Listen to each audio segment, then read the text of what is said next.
All right, ladies and gentlemen, we're here backstage. I'm sitting with Maxwell Jacob Feinstein, right? Is that how you say It's it? Feinstein, bud. All right? I'm getting real tired of this. All right? All right, whatever. And Bear Bronson? Joe Bronson. Soon to probably be Bear Bronson. That's what I'm leaning towards. Just so you guys know, listening at home, we just were hanging out with 5 kids ranging from 9 to 13, the highest. Random bunch of losers. Doesn't matter how old they are. Just a bunch of losers. Bunch of random kids hanging around a ballroom for some reason. Yeah, American Legion, right? Yeah. Downstairs. This is what the cool kids do on Friday night, right? Like, Dreams are made of, if you ask me. I did cooler things when I was younger. So, tell me a little bit. I was talking to you outside, Max. You were saying that you just started 16 months ago. Yeah, just about. It's been a year and 6 months. It's pretty crazy stuff. I think the fact that I'm able to do all these shows weekend after weekend just is a really huge testament to our trainers, Pat Buck and Brian Myers, two great guys. And I think Joe would say the same. Absolutely, no doubt. I started, July will be 2 years, and my life before that was definitely nothing at all in comparison to this. Totally different. My life changed once I started wrestling. What a better way to start it off with the best trainers you could possibly ask for. You have a former WWE superstar, former tag team champion, Kurt Hawkins, Brian Myers. You have Pat Buck, who had his time in OVW under WWE's developmental. And, you just have guys just ranging and such talent for just hanging out, always coming by. Guys like Alex Reynolds really climbing the ranks in the indie scene right now. And Old Dempsey shows up every now and then to help train. Dude, it's crazy. nuts. Absolutely. Yeah. Nuts. You guys are going to have Hornswoggle there on June 11th. Do you guys know about this? His name is that not Refer- Hornswoggle, it's Swoggle. It's actually Swoggle. Swoggle. How I do you don't know know who Keep Hornswoggle. messing up names today, bud. But yeah, he will be there. Yeah. What made you guys a lot of people watch wrestling, and I'm sure you guys grew up fans, and then you just, you want to pursue your dream. What made you actually go find a place and show up that first time? My story's long and pretty crazy, but I'll definitely let Joe go first if you'd like to. What's very different about me is everybody will always tell you, like, my first match that I ever saw was this, or my first I ever went to. I don't remember when I started because I was so young. It ran through my family. My grandma watched Hogan. My older brother and my older cousins are watching The Rock and Stone Cold, and even before that, Shawn Michaels, like all throughout the 90s. And I don't remember. I don't remember when I started watching, and I feel like I've been watching since diapers. That's kind of awesome. And since then, I don't remember a time in my life when I wasn't completely obsessed. You always knew you wanted to do it, right? Absolutely. Always knew I wanted to do it. And I actually, up until maybe, like a few years ago, I didn't know, like, you don't think about, like, oh, I'm going to go to school for wrestling, because you don't even know that there are schools until a certain age, and you start researching, and you don't know that's actually a possibility, and you can actually, if you put in the effort and the work, you can make that dream come true.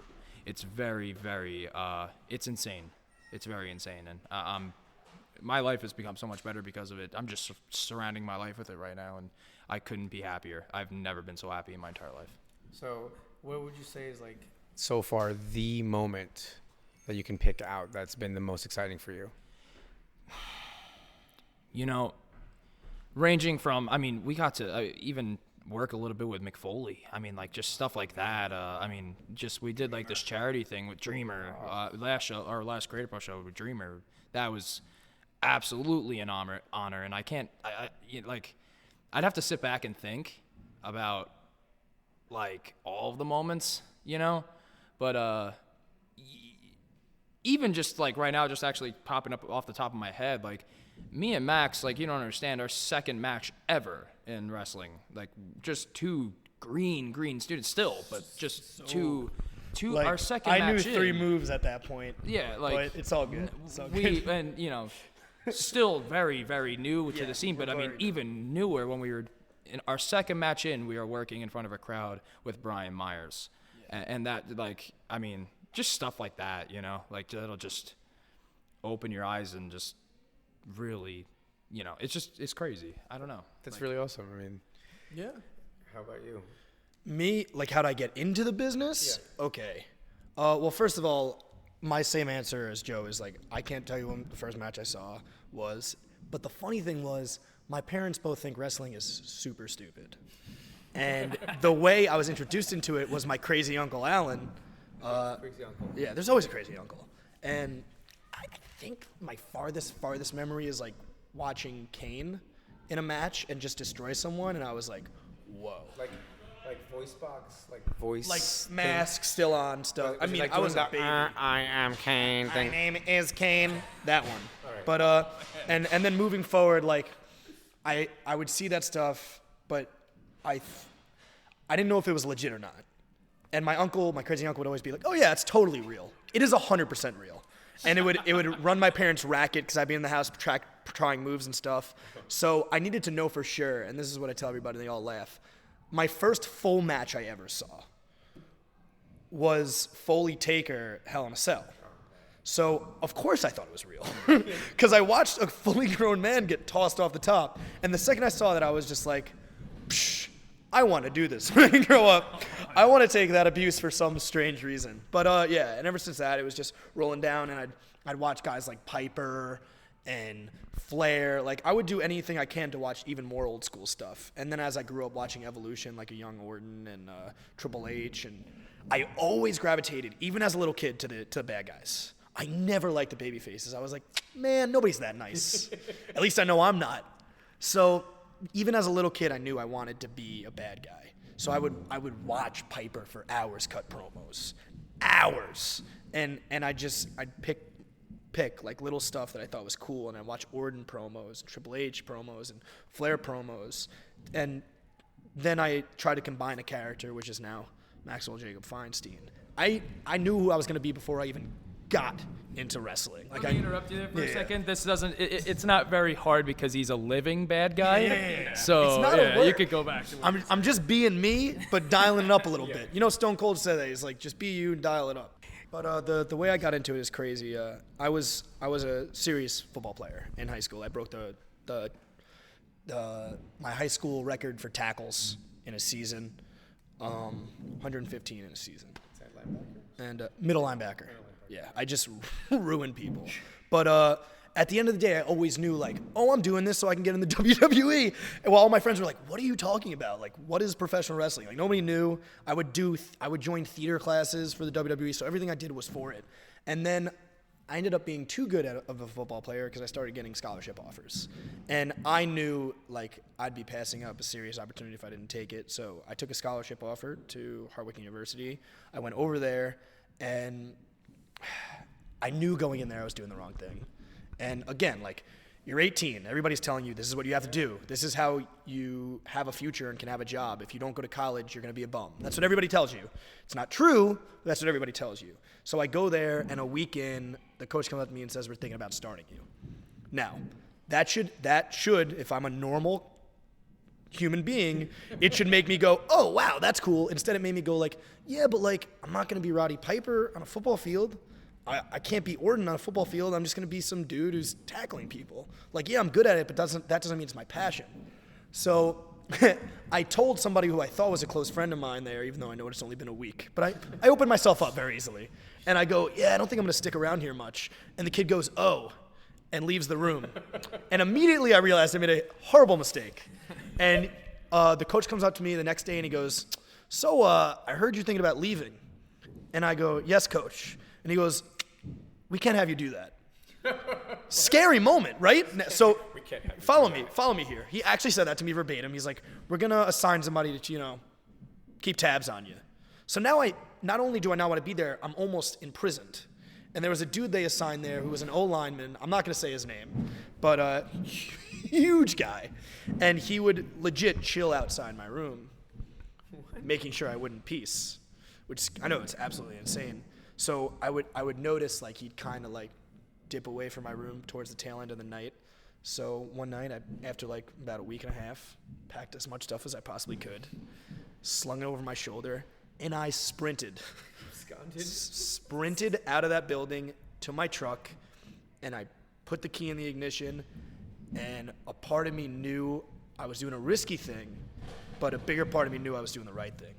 And I drove home all the way from the state of is Oneonta a state?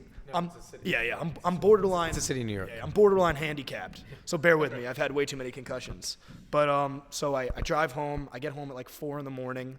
My parents wake up. They're like, "You're not supposed to be here."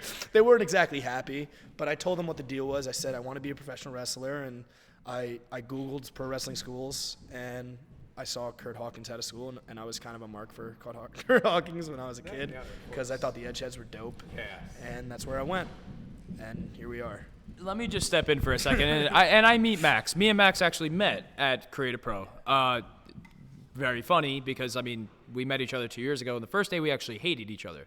God, I probably hated him. That was like a But real let thing. me explain why. Let me explain why. So we're in Stayed separate sides of the room, like I real, didn't like him because here's me. I'm a happy-go-lucky guy, and I have zero filter. Zero. So we're doing like I'm not gonna say a stupid drill. It's not nice to say that. We're doing a drill that after week 1 I comprehended, and I look over to Joe, and I'm just like, this drill again, huh? And Joe like looks at me like I have 8 heads, and he goes, shh, and he shushes me. You shushed me. I did He because shushed me. While Creative Pro is a place where it's a family. We all love each other and everything, but we also like to be respectful. And while there's drills going on, so I shushed him. Yeah. And after that, man, you know me. I'm a there loud was a little person. bit I was of, like, oh, you're gonna shush me? Okay. and- Okay, bud. Yeah. But next thing you know, we probably I don't even know how. We probably just started I talking and remember what realizing. it was. I remember because I don't like not being friendly with people. It freaks me out. It freaks me out when people don't like me. I like it when people don't like me when I'm being MJF. Yeah, right. But like in my personal life, I enjoy people enjoying me. So I remember I just got angry knowing that somebody didn't like me. So I would go up to Joe, and I kind of got a read on him that he liked CZW. So I don't know if you recall this. I like basically pretended I understood like stuff about CCW. I'd be like, yeah, man, TJ Hyde, so cool, like stuff like that. And he'd be like, you watch CCW? And I'd be like, psh, yeah. And like from there, it kind of snowballed. And then there actually were real things that we had in yeah, common. there were real things we had in common. Not weird. Not weird fake stuff. I don't remember that. I got. Not that I don't like CCW. I like CCW a lot, but I don't know as much as he does. If you like CZW, I just gotta tell you, last time 2 times ago I was here, I was just getting a beer, and I thought I recognized him. Masada from CZW was here in the back. yeah, all right, yeah. so now I'm getting a beer, and I don't know CZW, but I had just seen him on Ring of Honor taping, and I look at him like for a second, and then he goes, and he looks, and he goes, "You're looking at me funny. Is there a problem?" And I was like, "No, I was just trying to look at the match." Like he was legit so like large and intimidating. And then I went back and saw the footage. That guy's the real deal, man. That guy's the real deal. He is. I'm not kidding. No, absolutely. Really, I was like, I could have pulled my card out. Hey, you mind if I have I recognize you. Instead, no, sir. Let me go back. I was much, because we've worked for CZW a few times with their Dojo Wars, whole thing going on there. Good thing. And before I started wrestling, when I would watch indie wrestling, that would be one of the main things I would watch because I actually, this leads into another thing. I actually started wrestling in the indies. I realized that this could be a possibility for me because I started watching. Kind of have to take it back. Because I would only watch WWE. My whole life. I didn't really know about indie wrestling. I knew there was ROH. I knew there was, and that stuff's great, but I didn't really pay much. I couldn't relate to anybody. And I remember reading like YouTube comments about like this vignette for WWE, and somebody was like, "Oh, it has to be Dean Ambrose. That guy's the man."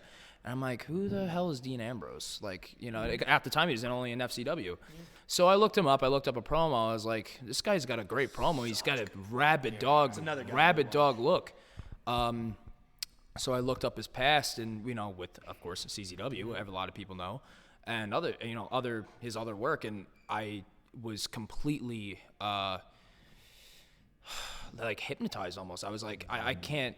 I remember I just would not stop watching, and I would just keep buying DVDs and keep buying, you know, and keep even just searching on YouTube and, you know, it's just everything I could possibly find about Dean Ambrose or Jon Moxley. And he's actually my favorite currently. He's a huge inspiration to me. Most people think it's Kevin Owens because I look like him, and I'm a huge Kevin Owens fan, but it's actually my biggest inspiration is Dean Ambrose. He's the reason why I started. He inspired me. He's a very huge role model, and I like to think I could take elements from his work and put it into mine because he's such a big influence on me. He's actually the reason why I started watching. So when I was watching him, that's when I became a real I was like a fan of CZW, and I would go to the shows. And this is before I started training.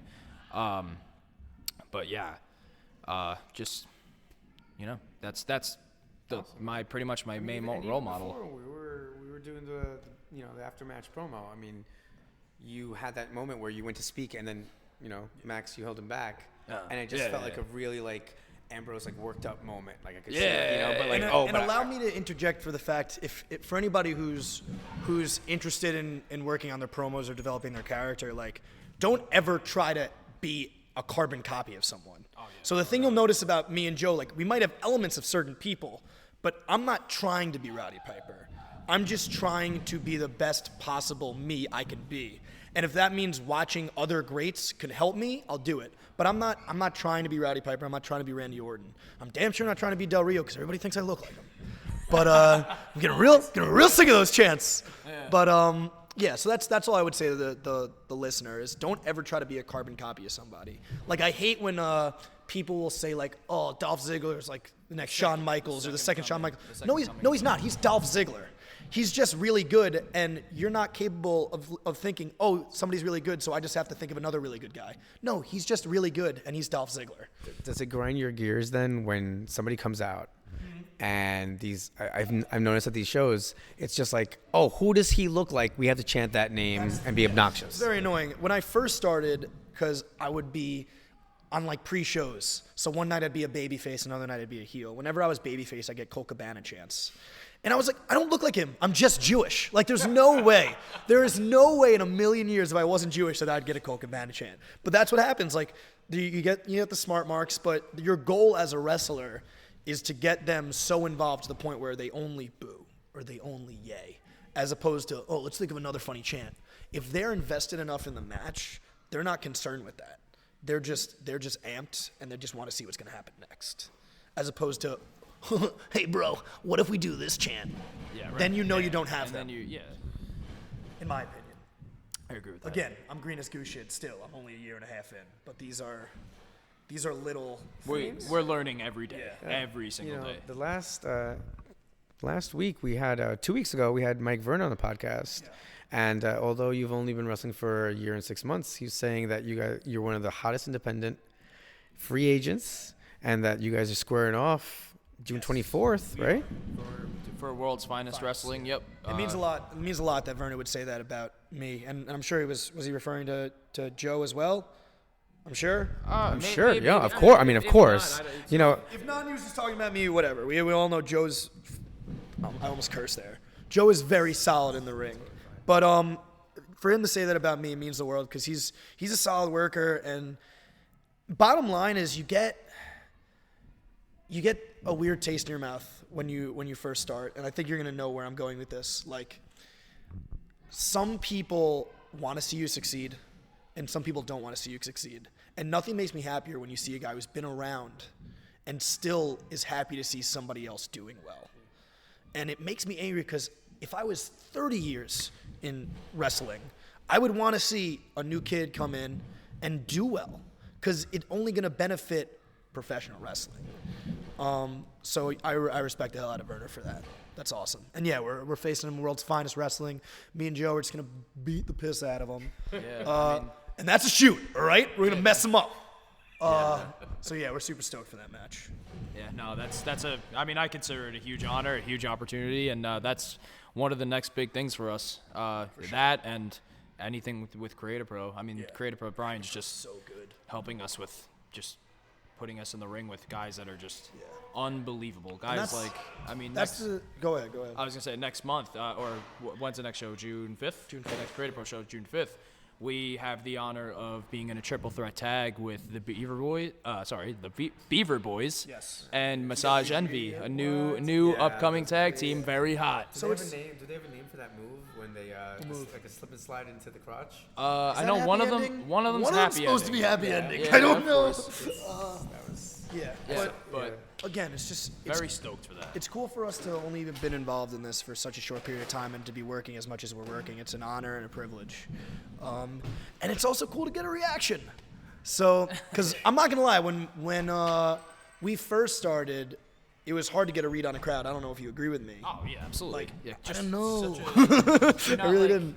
I mean, when you first start, I mean, you've never really, unless you've done like theater. I mean, I've never done theater, but I've never done stuff in front of a crowd that, where all eyes are on you. Like I've played football in high school, but like, all eyes are on both teams, not one individual person unless it's a quarterback and I was a lineman, so it's not. Yeah. Yeah, it was a little different for me. Yeah, a little different for Max, but It's I was totally out of my element. Yeah. Just it's a weird feeling to get used to, but it's addicting. It's like a drug to me. I can say this. I've made 15 tackles in one game, and I've had girls pretty much borderline flash me in the stands.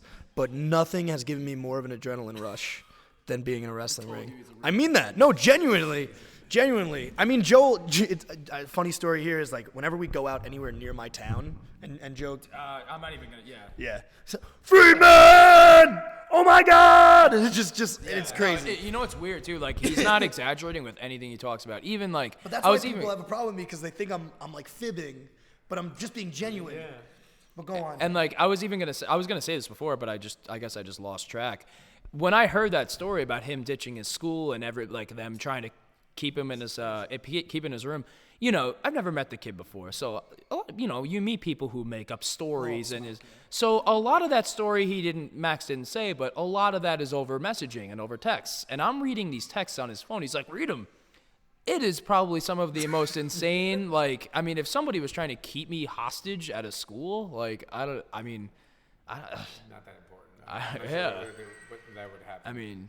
But I'm just reading these messages like, holy shit. Like I don't know if and now looking back, it's been like over a year. Like I can see where the coach was coming from because you spend a certain amount of money to get a kid to come to your school. Yes, precisely. Yeah. So, yeah. All right, guys. I've had a trend going so far. It seems that I keep asking accidentally almost about the Mets. I had CPA on the first week, and then Brian actually was on, so I know that they have those crazy shirts. Yeah. Yes. So... Baseball. Is it a sport? The answer is no. Is wrestling a sport? I don't even understand. Yes. Don't even understand. Is football a sport? The answer is yes. I mean, I can't really speak much on that. We both do I'm not gonna like go baseball. along and say. I mean, He's not gonna, even that. He's gonna fade you and pretend he kind of likes baseball. But I'm not. I'm actually gonna say. I mean, I don't. Just say you hate it. I'm it's just. The worst. It's so I mean, slow. I do hate it, but I just. Okay. Here's the thing. But just to be fair, you have tickets to either. Okay. Same exact place. Yeah. You can go to Citi Field. Yeah. Same seats. Yeah. Okay. Or Yankee Stadium. I'm gonna be totally honest with you, and I mean, I've been to Yankee Stadium. I've been, my family likes baseball and they're Yankee fans, but I would just probably choose whatever tickets are more expensive and try to get wrestling tickets. Try to sell them and try to get wrestling tickets. Just sell them. Okay, so at least you didn't say Yankees. So that's same with you. You would just sell them. I would sell them and then I'd go to a Giants game because I'm a man and I watch real sports. Oh, Giants fan. The Jets. You're right by Hofstra. Yeah, you I grew actually up went to right Hofstra, there. yeah. I mean, for you a big year. Carl. How could you betray the Giants? Giants are the best. I don't know what to tell you. I mean, the Jets haven't made it to a Super Bowl since 19. It doesn't really All matter right, since yeah. when. It's never gonna happen again. To be fair, though, I mean, Max likes football. He still watches. He's very, very. He's a hockey guy. Very. Yeah, I mean, to be honest, my family is very into hockey. My older brother played hockey. Rangers, diehard Rangers, and I love if it's not wrestling, I can definitely do a hockey game. Playoff hockey is any hockey to me, actually. I mean, not that I follow. I mean, I watch way too much wrestling to be involved with just watching sports, and I know that sounds crazy, but I watch an absurd amount of wrestling. You can ask my girlfriend. Her name is Thea. You can look her up and you can ask her, and she will tell you that I watch way too much wrestling, way more than somebody should. If you're not, But here's the deal, and I get so mad when people say this. It's like, oh, you're a mark. You're damn right I'm a mark. You're a mark, too, if you're wrestling in front of, like, 20 people. in spandex. In spandex. In spandex. For, I don't know, $20 on a good day. Like, get out of my face. Yeah, you're right. I'm the biggest mark in the world because this is what I wanted to do my whole life, and I'm doing it. You know what I mean? Of course I'm if you're not a fan of wrestling and you're a wrestler, something's up. I don't know what it is. I don't know what your problem is. Maybe you're like into sadomasochism or something, but like you're doing the wrong thing. All right, guys. Where can we find you on social media? People can follow you and see where you're going to be performing next. I mean, I'm actually currently trying to figure out how to change like my Twitter handle from my real name to my gimmick name, but I think you can do that. No, you can just go to like account settings. I think it's a lot easier for Instagram. I think I changed it on Instagram. My Instagram is Joe Bronson, Joe_Bronson, and my Twitter handle is @JoeFitz95, because my last name is Fitzpatrick. Breaking news. You said free. All right, yeah. So I'm Joe Cat's Fitzpatrick. out of the bag, brother. But yeah, I mean, if you want to follow me, you can see cool wrestling stuff, and we're always updating and letting people know what we're doing. And you can also see pictures of me and my beautiful girlfriend, if that's what you're. It's pretty hot. If you Feinstein approved. approved. On Instagram, I'm the MJF55, and on the Twitagra, I am. Are you looking it up? You don't know it? Yeah, obviously I don't know it. You can see pictures. MJ Feinstein on Twitagra. And you can see beautiful pictures.